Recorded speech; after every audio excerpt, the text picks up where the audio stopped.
ન્યાયનો દિવસ મત્થી 25:31-46।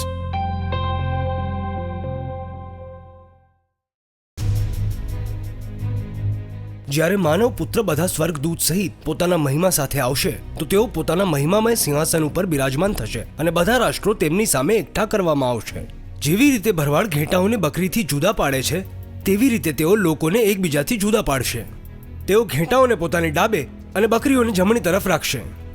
ત્યારે રાજા પોતાની ડાબી બાજુના લોકોને કહેશે, મારા પિતાના કૃપાપાત્રો, આવો અને એ રાજ્યના અધિકારી બનો જે સૃષ્ટિના પ્રારંભથી તમારે માટે તૈયાર કરવામાં આવ્યું છે।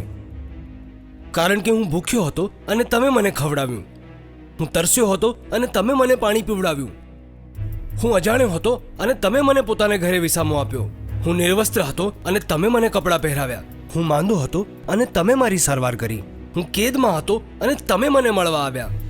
આ સાંભળી સજ્જનો તેમને કહેશે, પ્રભુ, અમે તમને ક્યારે ભૂખ્યા જોયા અને ખવડાવ્યું, ક્યારે તરસ્યા જોયા અને પીવડાવ્યું?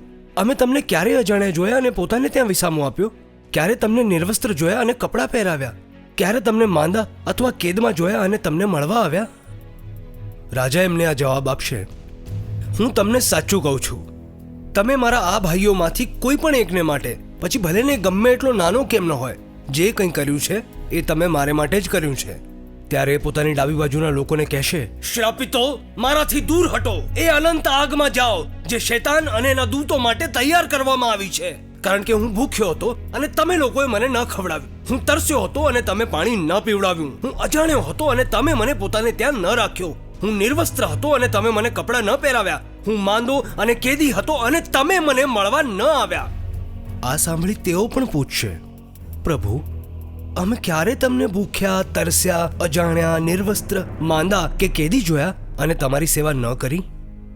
ત્યારે રાજા તેમને જવાબ આપશે, હું તમને સત્ય કહું છું, જે કંઈ તમે મારા નાનાથી નાના ભાઈઓમાંથી કોઈ પણ એક માટે પણ નથી કર્યું, એ તમે મારે માટે પણ નથી કર્યું।